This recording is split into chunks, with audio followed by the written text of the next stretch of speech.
So we're recording. Jonathan, remind me later to stop it. Okay, well then I will open us again since we weren't recording. So now it's 7:01 and I'll open the meeting.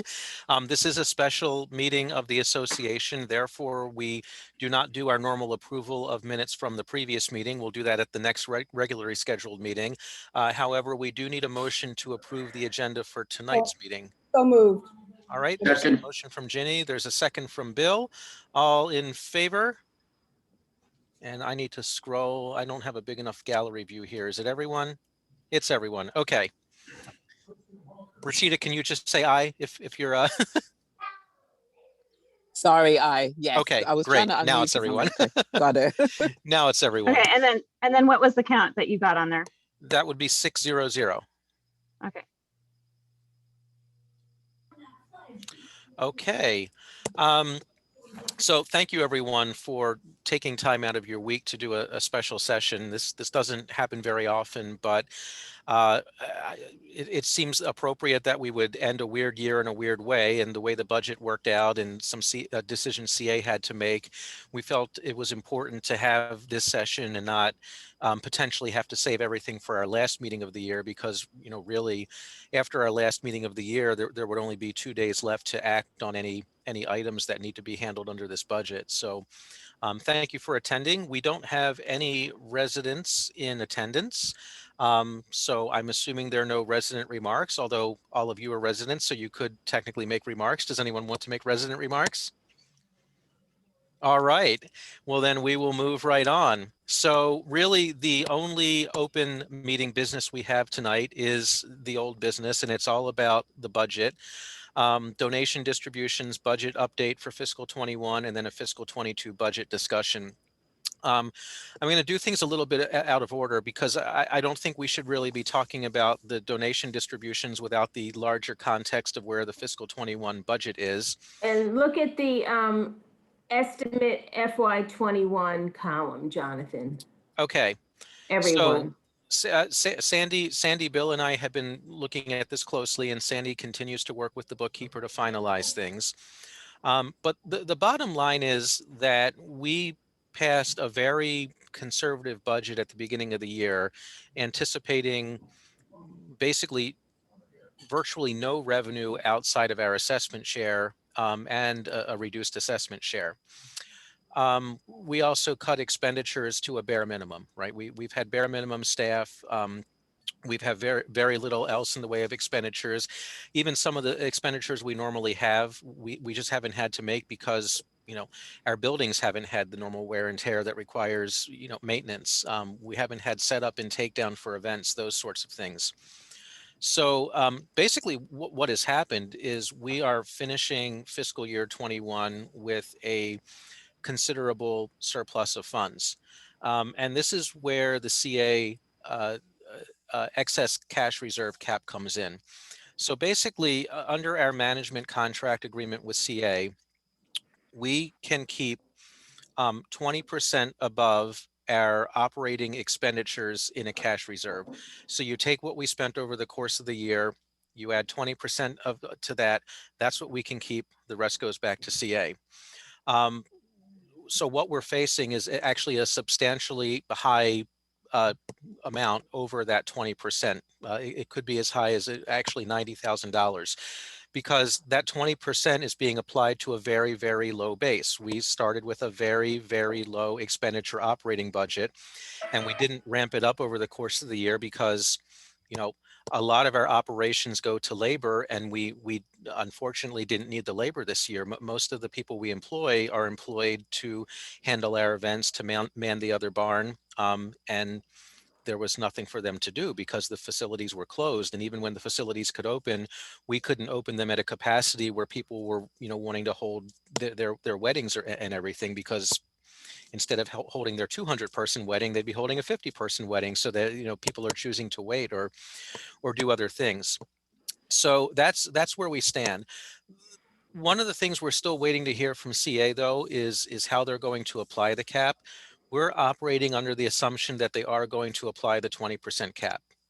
We signed a contract. If they altered that, you know, it's up to them to be able to alter that, but we signed a contract with the 20% cap, so we have to assume that's what's happening, and we have not seen any movement toward altering that cap. If you recall, we and some other villages made that request back in late 2020, calendar year 2020, and there hasn't been action from CA. The one thing we're understanding from the CA staff that they may recommend to the board is that instead of applying 20% to fiscal 21 expenditures, they would apply it to a 3-year average, fiscal 19 through 21, which would kind of smooth out the effect of the pandemic, because we had normal expenditures in fiscal 19, we had normal expenditures through most of fiscal 20. Things basically shut down in March of fiscal 20, and our year, of course, ends at the end of April. And then fiscal 21 is really the anomaly year. That would be a little better for us in terms of what 20% of expenditures would be, because it would raise what we're applying the 20% for. But we would still have a pretty substantial surplus. We would still be giving money back to CA, which is fine. You know, it's better that we have a surplus than we're in danger of going under because we burned through everything. You know, we did responsible budgeting, but that is where we stand on the fiscal 21 budget. So one of the things we had talked about, one of the things I talked about when meeting with Sandy and Bill was, you know, something that we cut back on substantially this year was our donations, because that's very discretionary. And we do have the opportunity to revisit donations. A couple of meetings ago, we did authorize Sandy to cut checks to the 5 Oakland Mills Village School PTAs in the amount of $300 each. So that zeroed out our original donations budget of $1,500, which we passed at the beginning of the year under the assumption that if we could give anything, we would give some minimum amount of support to the school PTAs, as we often do. And that's a lower level of support than we normally gave. Now that we find ourselves with a surplus, obviously it'll be helpful to CA if we send some money back to CA, because we know what CA's challenges are, but we also know that we have challenges within our community, and we want to do our best to invest in our community. So as I mentioned, I think at the last meeting, I reached out to our 5 school principals here in Oakland Mills Village: Thunderhill, Talbot Springs, Stevens Forest, Oakland Mills Middle, Oakland Mills High. And basically what I said to them was, actually, Sandy, do you want me to say anything more about the budget before I go into that? I'm kind of like bouncing. Budget update and No, donation distributions are all related. One thing that you didn't say, when they look at our operating expenses, which this year would be average about $316,000, before they look at 20%, they take away a lot of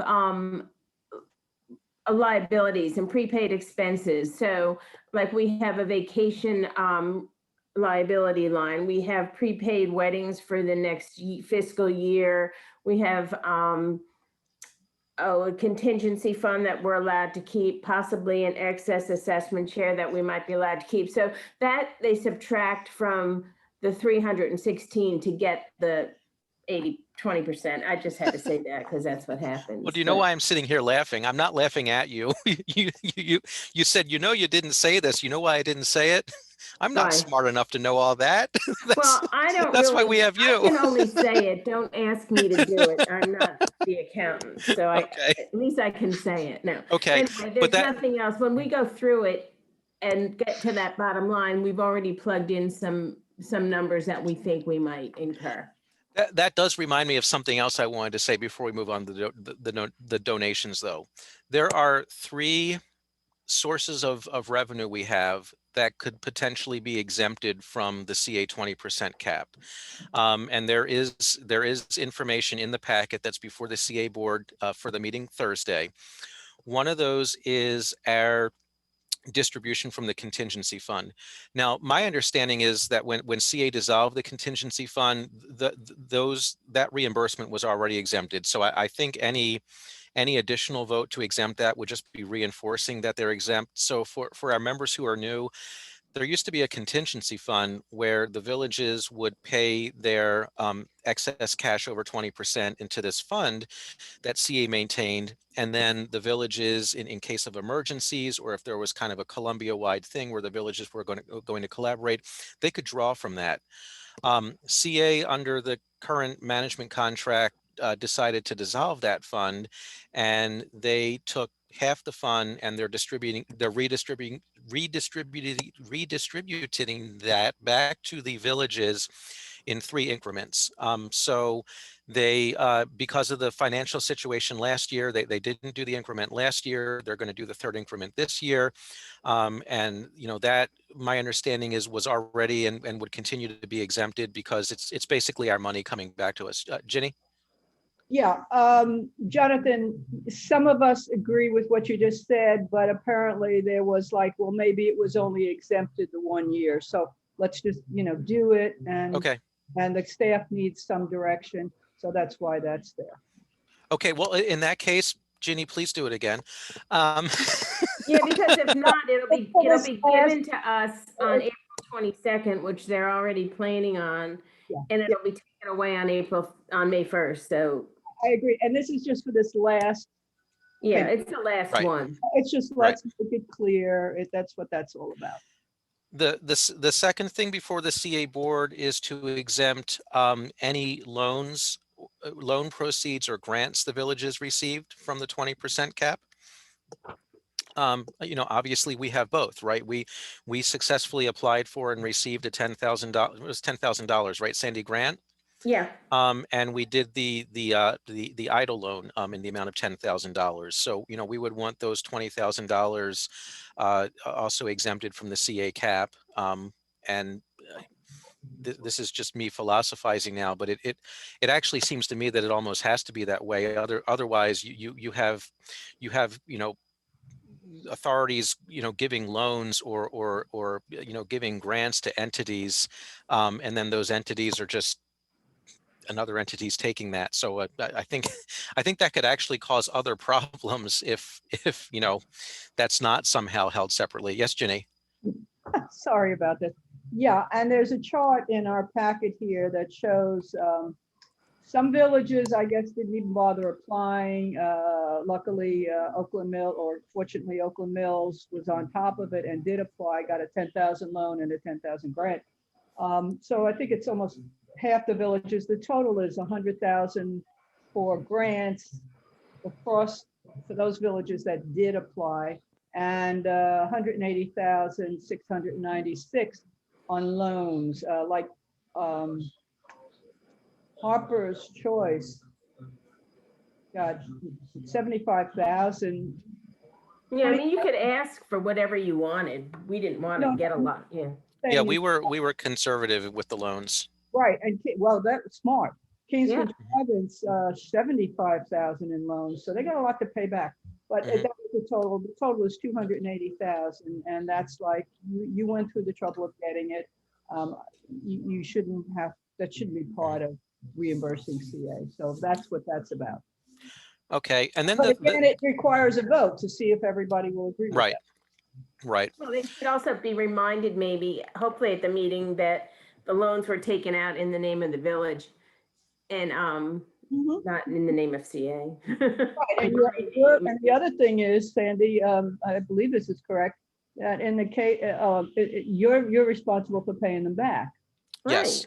Because I say in 2 villages, it's Yeah. 75,000 each. Wow.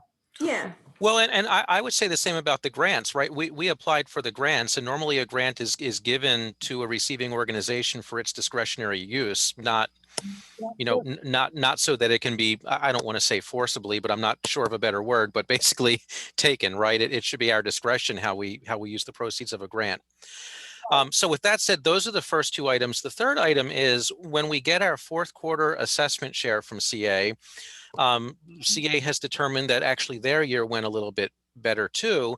So they're basically going to reduce the original cut to the villages and add another roughly 8.5% to the distribution of the assessment share, which could be a good thing, except if in the case of a village like Oakland Mills, if that extra 8.5% isn't exempted from the cash reserve cap, then we'll just send it right back because we're already over. So the 8.5% wouldn't mean anything to us.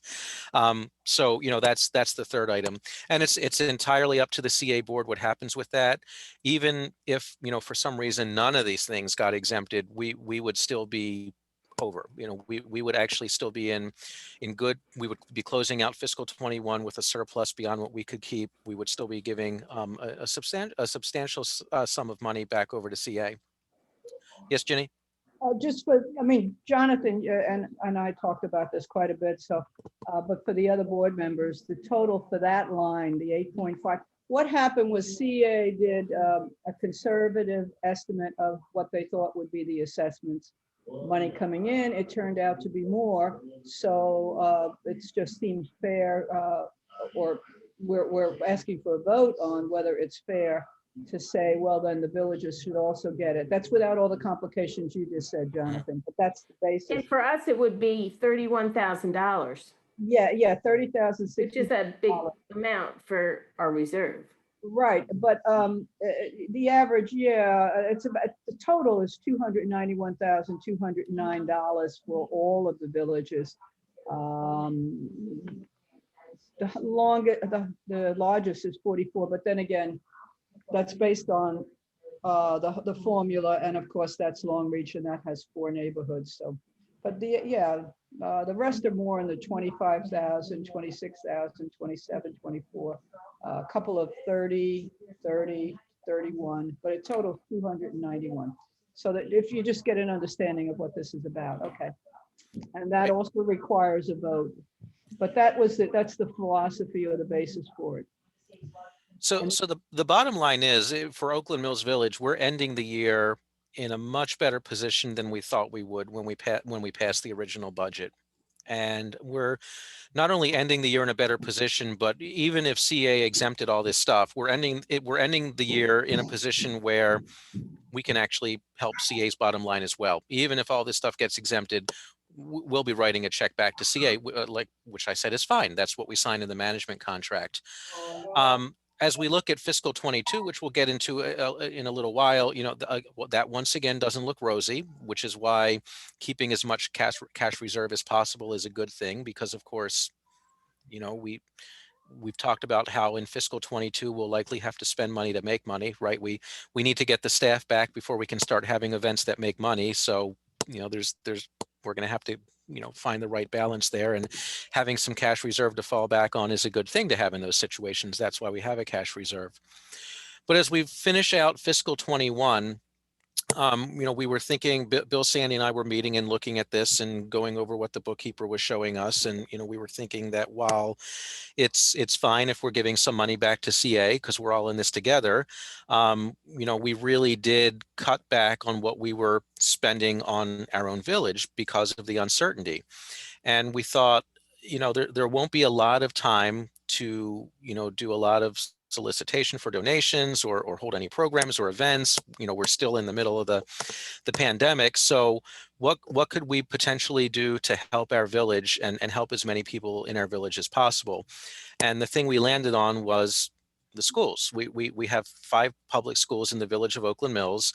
Taken as a whole, they serve every public school student in the village of Oakland Mills, as well as beyond. But when taken all together, every student in Oakland Mills is served. Obviously, they are nonprofit organizations, so they're eligible to receive donations. They actually have accounting lines where they can receive donations. And, you know, as public schools, they accept everyone who comes. They can turn no one away. So there's really no vetting we have to do about whether we agree with their mission or we think they're going to serve our residents. So we know they have to. They do.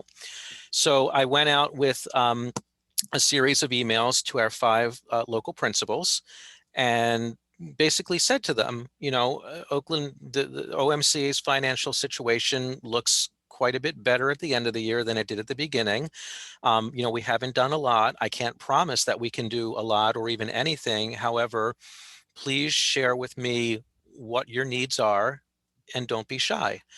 And maybe we can help with some of them. Maybe we can totally fill some of them. Maybe we won't be able to do anything at all, but at least we'll have them on the record for future years. This was before I knew about potentially having like a $90,000, surplus that we couldn't keep. So Sandy, can you bring up the other spreadsheet? Hmm. So Full one?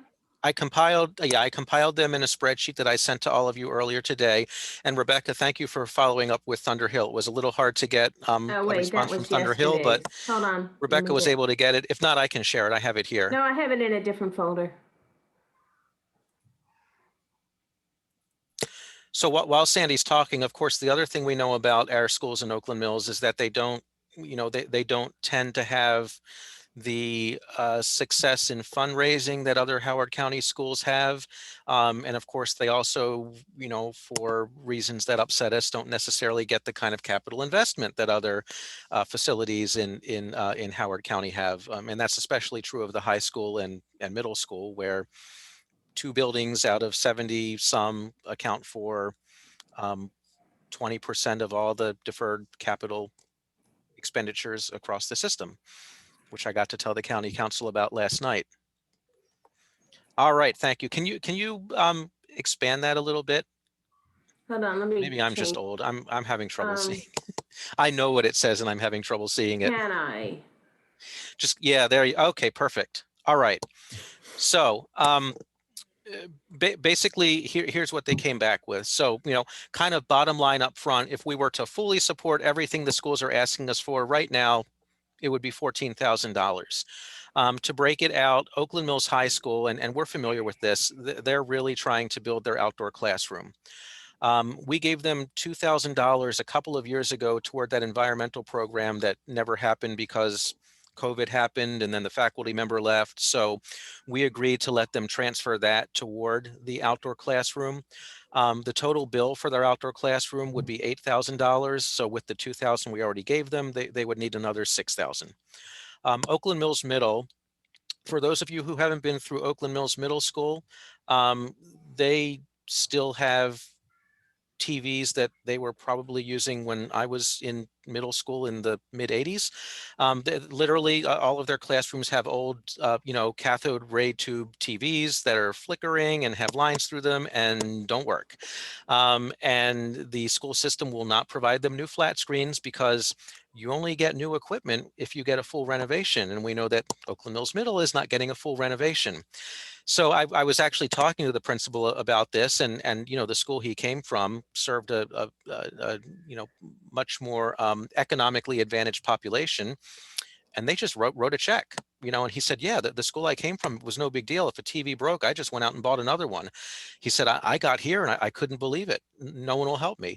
So, he came back and said, hey, I hope this isn't asking for too much, but we estimate it would take about $3,400 to put flat screen TVs in all the classrooms that don't have them. And he said 20 classrooms. I think there are a couple of classrooms that do have them. I know the cafeteria got some a couple of years ago, but there are 20 classrooms, which I think is the majority of the classrooms with TVs that do not have them.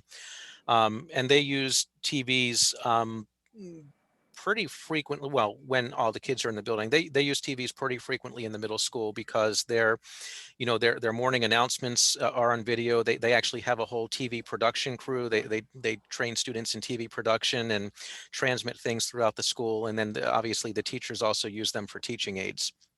So they're basically doing all this with ancient equipment right now that's failing and can't be replaced.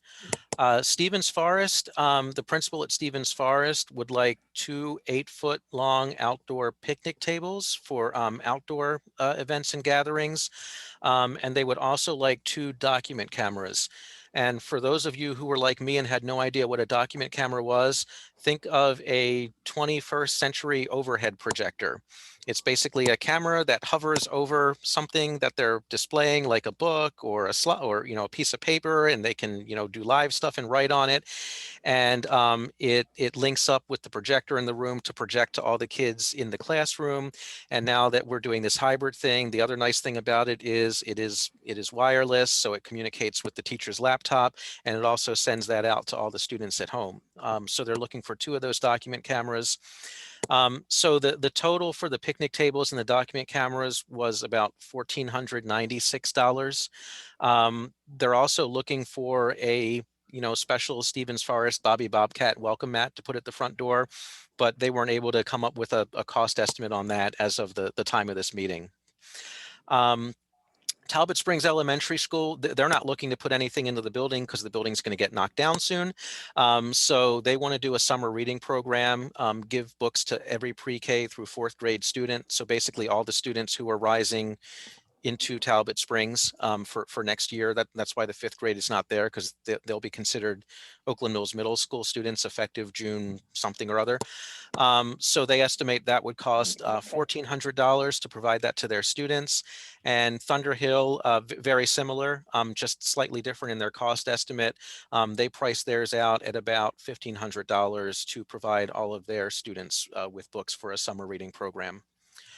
So that's what I got from the schools. If we wanted to consider, using some of these surplus funds that we otherwise likely can't keep to reinvest into, something in the community that would serve as many people from Oakland Mills as possible. And now I'll open it up to discussion. Jonathan, Yes, Lynn. can we get just some sort of a ballpark for the welcome mat for Stevens Forest? Will they have that for us soon? I can remind her and try to get it in time for next week's meeting. Absolutely. I did send one reminder and she was working on it. I think they actually have to find like an HCPSS approved vendor and get the price quote from them. And maybe welcome mats aren't just a common thing that they're buying. So she was able to get the other two right away, and the welcome mat, believe it or not, the simplest thing is the one taking the most work. Well, my vote is to fund all of these. I mean, I don't see any reason not to. Yeah, I second that. I definitely do. Mhm. Yeah, I mean, Jonathan, you said even if we funded all of this, we still have lots of excess. Yeah. Yes. It's only 14,000, yeah. Yeah. Do it. Yeah. Jonathan, All in favor? I would suggest ma'am. making it in our estimate year end at 15,000 so that we can include anything, miscellaneous tax or mats or whatever that might not have been included. Yeah, that's fine. So why don't we, okay, so why don't we do it this way? Why don't we do two motions? Is there a motion to increase our donations line item to $15,000? So moved. Move, we do it. Okay, I think Ginny made the motion first. Who wants the second of the three? Who I Rebecca does second. the second. Okay, is there any discussion on the $15,000 line item? All right, all in favor? Okay, Rashida, if you're in favor, can you give me an aye? I definitely. Okay. I. All right, Amy, that is 600. Okay, I'll make the next motion because it's probably easier. So I will motion to make a donations of $6,000 to Oakland Mills High School, $3,400 to Oakland Mills Middle School, $1,496 to Stevens Forest Elementary School, $1,400 to Talbot Springs Elementary School, and $1,500 to Thunderhill Elementary School. What about the rug? We might have to take care of that on the 27th because we don't know the amount. Okay. Okay, I second. Okay, any further discussion of those individual amounts? All right, all in favor? Okay, Rashida, if you're in favor, can you give me an aye? I. Okay, thanks, Amy. It is 600. Okay, that closes out the fiscal 21 budget Well, discussion, but it doesn't. Wait. One more thing is that we'll be purchasing some items Oh, yeah. for the other barn. I didn't think you needed a vote on that though, did you? Or are you just informing? No, it's just increasing the Oh, budget okay, line. okay. Yeah.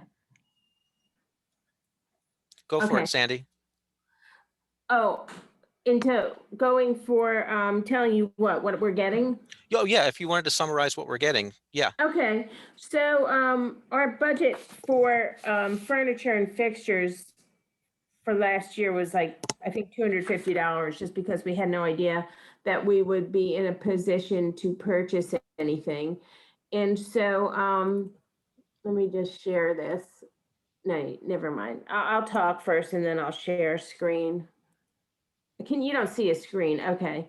We're gonna purchase, I need 2 more laptop computers to replace failing ones, and 1 to replace a desktop so that it can be remote work if needed. So those are like 1,600 each, including the keypad and mouse. Then we ordered a new Canon Smart Shot camera for our covenant advisors for taking pictures, so they don't have to use their own cell phones, and an SD card to transmit onto our computers to share the photos. So that was about $350, $400 with a case and an SD card. And then we ordered a table for buffet dining when you have a wedding, another high top table. We are going to purchase a large screen smart TV for the downstairs Smithy tack room, so that when we have presentations, we can project right through a TV and not have to put up a screen and use a projector. And so that's something that was kind of on our wish list for last year. And those are the bigger things. And then we're going to just kind of give the bride's room a makeover with some nicer artwork on the wall and a lamp that's not from the 1930s basement of a former employee. So those are just little things that we're going to purchase before the year end. So I just wanted to mention that. So that'll bring up the budget to about $6,000 from what was $250. And then we just describe it in a variance, like we will have to actually with the donations, because we can't revise that line, Jonathan, at this time. We can agree to spend that much. Mhm. So those were just the anomalies in the budget, different than last year. So Jonathan, want me to pull up the FY22? Take it away for FY22. Yep. Okay. What I was saying before, this closes out our discussion tonight of FY21. This doesn't close out FY21. We will revisit this again on the 27th, because by then we will have more information from our bookkeeper, more precise data, Right. hopefully information from Stevens Forest, and and anything else that comes up. But I do appreciate us taking care of this in the special session tonight, because this actually, this was fairly easy, but if we ran into any issues, I was just not comfortable saving this for our last meeting of the year, because then our backs really would have been against the wall. It just, to me, wouldn't have been an effective way to do business, to try to close out the budget with 2 business days left to do anything about it. Okay, so for FY22, we are actually projecting a deficit budget of about $55,000. And so that is where you kind of look at, though we cannot put it in our budget figures, the reserve that we'll have left over. Hopefully the assessment share, $31,000 from this year, and the $10,000 assessment share from this year, which is $41,000. We hope not to use it, but in bringing our, it's mainly our expenses to bring our staff back with salaries. We will go from what was this year an estimate of $163,000 to $274,000, bringing back covenant advisors working their hours, covenant assistant working that, our facility assistants at the front desk, Amy with more hours, and our nighttime opening up maybe once a night. So that's that figure. The other thing that we will be spending more money on will be cleaning more, not as much, but we'll have higher cleaning costs. Our utilities, they'll probably be they'll be higher than they were this year, back to probably what they were 2 years ago. And I always kind of budget the same for building equipment and maintenance, because pretty much the same things break and the same service contractors need to come and service the elevator and the sprinkler and the dumbwaiter and all of that. So the biggest thing in any budget, it is our salary. which increases our payroll benefits and taxes. But the big difference is 2 years ago, we ended fiscal year 20 with $168,000 in rental income. And that was even not renting for the months of March and April. This past year, or this current year, we're gonna have about $17,000 in income from rentals. Next year, based on the contracts we have, I'm estimating we'll have about $65,000 at this point in rentals. So that's like $100,000 decrease, and that's our revenue base. So we're gonna, if we want to bring our staff on and we want to start showing the building and we want to start interacting with the community, we're going to have to pay money for staff, but we're not going to be getting it in the rentals. That might change, but we don't have a crystal ball to know what next winter will bring or next spring will bring. We're getting a lot of inquiries, so I'm not that concerned, but I cannot project more than I kind of think we're going to have right now. So that is the estimated budget I have for next year. So as much as we have money left over this year, at the end of next year, hopefully we'll be in a good position, but we might most definitely have to dip into the reserve funds that we're going to hopefully get. So Jonathan, Bill, anything? I think you did that very well. And again, just to hopefully put everyone at ease, this is a very, kind of like last year, this is a very conservative worst case scenario budget. It assumes we begin staffing up, but it also assumes that while we're staffing up, we don't necessarily have all the events and revenue we historically had. But what will likely happen is if it looks like we're not having all the events and revenue we likely had, we wouldn't continue to staff up, because while you have to spend some money to start making money again, you can't just staff up and have everything sitting there and continue having people set up and take down the other barn for events that aren't happening. So no, that wouldn't, they wouldn't be, they're only there for that. But no, but what I'm saying here is you're being very conservative about the events happening, but the reality is if we staff up and we continue to staff, it'll mean it's because we are actually having having events, so the revenue would follow. So right. what this Yeah, is this to is me is a based very on- it's a very conservative worst case budget, where we're sort of saying this is what our expenditures need to be to get staffing anywhere close to back to normal. But it's also assuming that the income doesn't get back to normal, but that we will have to adjust along the way to make sure that the two stay aligned. We obviously wouldn't just continue spending at a rate if we're not seeing the revenue to support that. Yeah, another thing that I put in for next year was going back to more of a normal donation line of $3,000. So, I mean, we can do what we did. Hopefully we'll be doing at the end of this year, but that's more realistic with the budget. And again, not purchasing things for the building unless it's necessary. Any questions? I think Bill has one. Not so much question, just comment for the whole board. Jonathan and Sandy and I have gone over this budget a line item at a time in detail, discussed it. And Sandy has always been very good at budgeting, looking at the, say, worst case scenario on expenses and a worst case scenario on revenues. Kind of expenses are high, revenues here, and reality is in here, so that we're always in the best shape possible financially going into each year. So I want to let the board know that we spend a lot of time on private calls, just the three of us, going over every line item on every budget year. And I'm very happy with the results. Okay, so this will be presented again on Tuesday. So, if anyone has questions, let me know. Now while it's up would be good, but I have a question, because I'm new. Who takes care of the teen center? that's Columbia CA. Association. Columbia Associate, okay, Yeah, separate from us at 100%. Yeah. okay. And, just something near and dear to my heart. Last year, we stopped doing the, one of the things that I think we cut, sorry, I can't get my screen there, was the plantings for in the cul-de-sac. Mhm.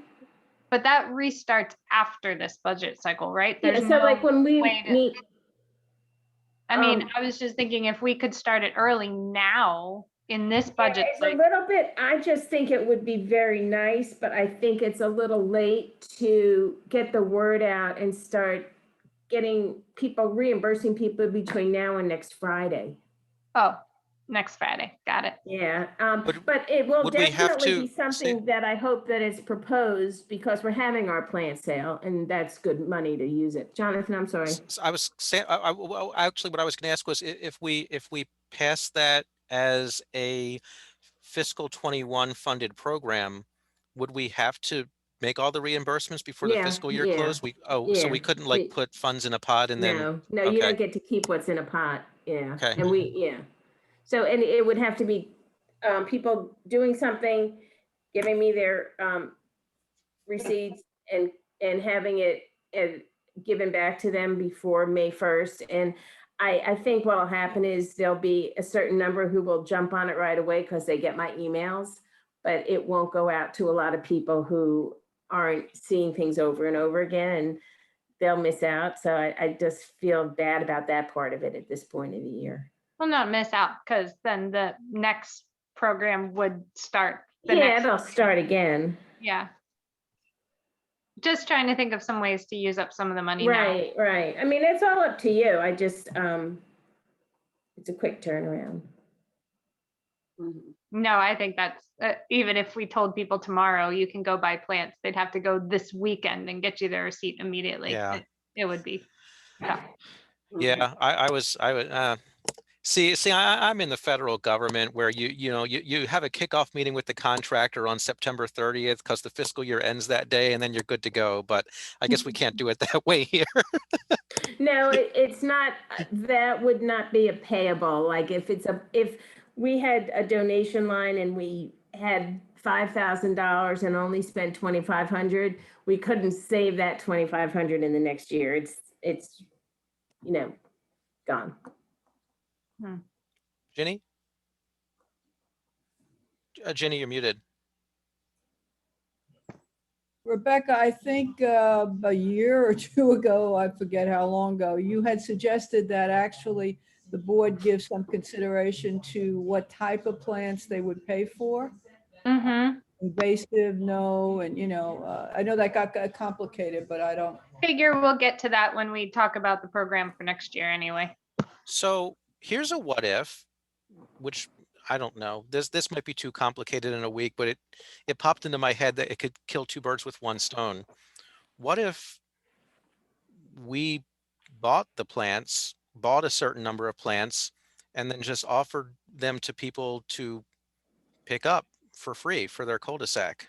I was gonna say That way that we would determine what the plants are and we would just spend the money up front instead of having to reimburse people. as That's a great idea.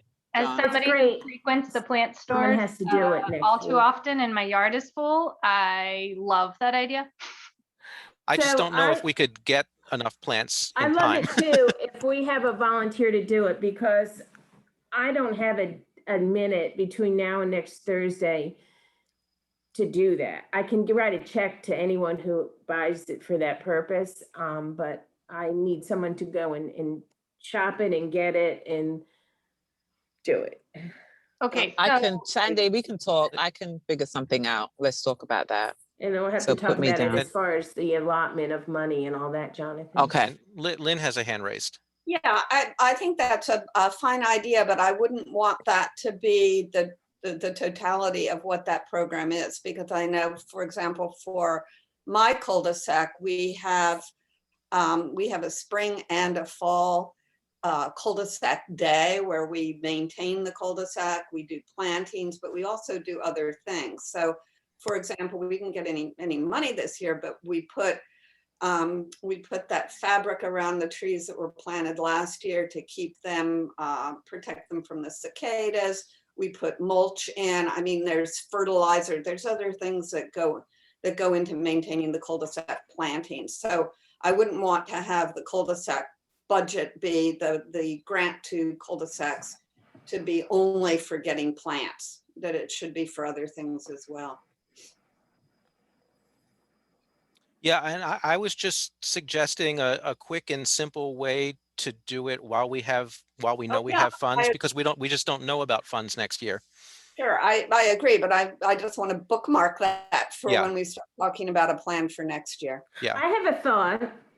Oh, Rebecca, go first, and then hopefully my thought will be there. Sure, just that, yeah, I don't think that this would replace next year's or this May's program. This would just be in because we couldn't do it last year. And I could totally see doing a couple plants that would work and, you know, like have two different kinds of groupings, one for shade, one for sun. But Lynn, you just mentioned cicadas. That would be another awesome thing, is if we bought a bunch of those nets to offer them free to residents to protect their young trees.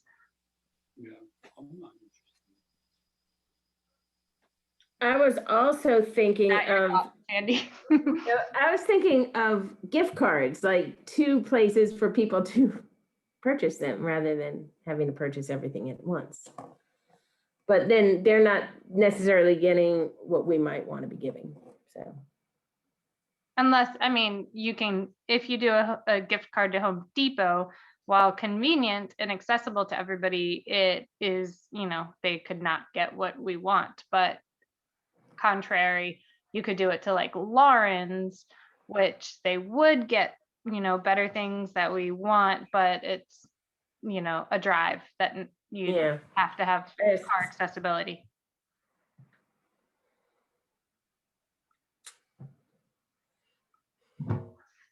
So our meeting, we have a meeting on Tuesday, right? Yeah, Yes. So we could potentially think on it for a couple days and then come back on Tuesday to finish figuring the details out. Or, I mean, maybe it sounds like, Rashida, this is something you're interested in. It's obviously something that is close to my heart. Maybe would we create a little subcommittee for us to talk about it? I know, Lynn, you love plant stuff too, so maybe you want to. Sure. yeah, I mean, I mean, if you can come, What's the easiest way? My suggestion would be if you can kind of form a little subcommittee, collaborate, and come back with something on the 27th. Just keep in mind that whatever you come back with on the 27th has to be simple enough that it can be executed within 2 business days. and also, can we look at the price tonight of how much you want to kind of project that you would be comfortable spending on that as a total? What do we normally spend?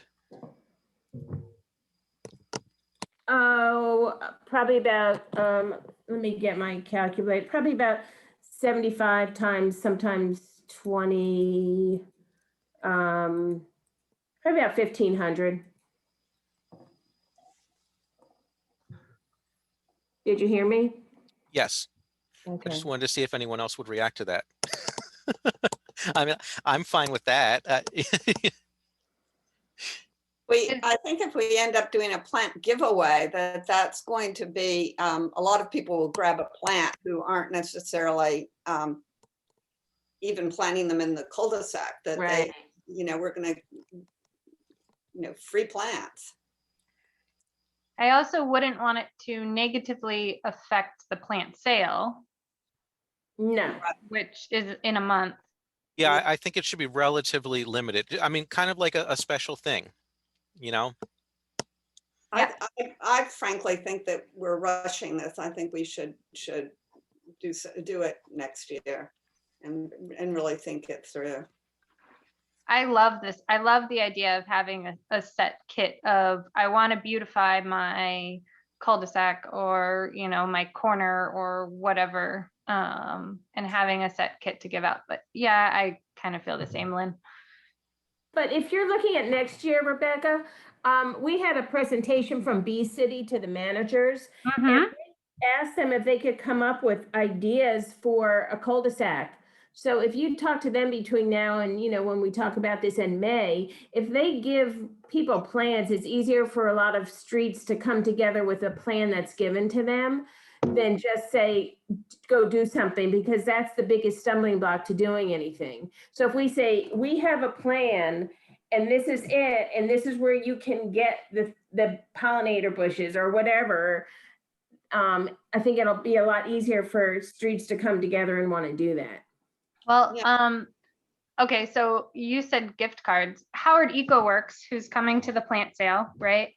Yeah, they I have know- to talk to us, I hope. Oh, yeah, I know they had to kind of switch over. It seemed confusing, but they did this thing last year. I didn't do it, but Warren, I don't think he's here tonight, got it. They did these guilds of like 3 plants that go well together. Mhm. So maybe you said gift cards. What if we asked them to create a few guilds and meanwhile bought those gift cards so that we could give away some of those guilds, I don't know. Or just not give it away, but they Yeah, could. I'm just saying, totally- like, for the next year, it would be good if we could have a groups give us plans so that people can have their layout of what they can do. Yeah, I think that's a great idea, Sandy. Can because I I have think it one? would work sort of the same way as when people want to do a rain garden. Exactly, it was on that principle. Give them, they know, and I think we would end up getting cul-de-sac plantings that had some sort of coherence to them instead of, people buying whatever and sticking it in. So I'm just going to interrupt because we said we were going to try not to keep everyone too long tonight, and since we're talking about next year, technically next year's board should be talking about next year. So can we? I mean, these are good ideas. Can we kind of table the talk about next year and just decide tonight whether we want to do anything at all with this year, or whether we want to table this year tonight and have Lynn, Rebecca, and Rashida talk between now and next Tuesday and revisit it next Tuesday? Because if I don't think we're going to decide on something to do this year tonight. So it's either a matter of we're not doing anything next year or revisit on the 27th, but we can probably move on from it at this point. Yeah. Yeah. I agree. Okay, so if you all decide to get together, just let us know and we'll talk about what you come up with on the 27th. And if you get together and decide, this is a lot to figure out with just a week's time to get it out to people, then it's fine. It's, we'd be asking a lot of all of you to do something in a week. It would be 3 days to get it out, like 2 days to get it out to people by then. Yeah. well, we wouldn't have to give it out. We just have to buy it. But I think, Oh, buy I it, mean, yeah. Yeah. I haven't heard from Rashida, but I think Lynn and I just said, She just joined don't rush again. it. Yeah, I'm joining from my laptop, so Yeah. I'll be on. If you don't, I can go with the majority quite easily. So yeah. If you want to talk though, I think we should. I think it's too much to do right now. I think we need to think it through. Okay. All right, well, if you all decide to talk about it and come up with something, either as a group or individually, again, this is why we had this special session, so that we have the time. So we do have one more meeting. So, obviously this is something that can be put on that agenda and discussed, or it really doesn't need to be put on the agenda. It can just be discussed as the final closeout of fiscal 21 at the next meeting. Is that good? Yep. Sounds good. All right. I believe that closes out all of the old business, correct? Yes, I need to bring my agenda back. So this will actually conclude the open portion of our meeting. The board does need to go, well, hopefully the board will agree to go into a closed session to discuss a legal matter. But I would need a motion to go into closed session. And when we do, what we will have to do is send non-board members and staff other than the village manager out into the waiting room so that we can meet in closed session. And then we'll bring everyone back in when we Well, adjourn. Amy can leave, Amy, yeah. Does she have to be here to record the oh, you can, Sandy, you can record the adjournment of the closed session because we have to come back out and announce what we did. Yeah, no, Amy. Okay. Yeah. Okay. So you have the closed session form, right? One of you does. I have a it on my copy somewhere. computer. Yeah, so I just need that filled out. Like, a paper version of it that I can, I mean, you can send it to me as a PDF or whatever, but I just need to put it in the file as a Okay. paper version eventually. Yeah, I'll do that and send Um, it to you. Yeah, and then we need to stop recording too. Yes. Right.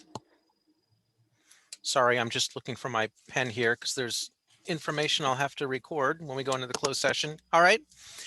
Okay, so is there a motion to go into closed session to discuss legal matters? So Okay, Bill, moved. Bill motions. Is there a second? I second. Okay, Lynn seconds. Any discussion? All in favor? Okay, that's 600. Okay, so at 7:55 p.m., we're going to go in closed session. Okay, let me, Margaret Merritt had to say goodbye to the waiting room, or you're free to join us next Tuesday. And Amy, goodbye. She left. Okay. Okay, all right. So we are And in then closed. you're still recording. Oh, thank you, Bill. There we go. There we go. Okay. It's 8:15. The Oakland Mills Board just came out of closed session. The purpose of the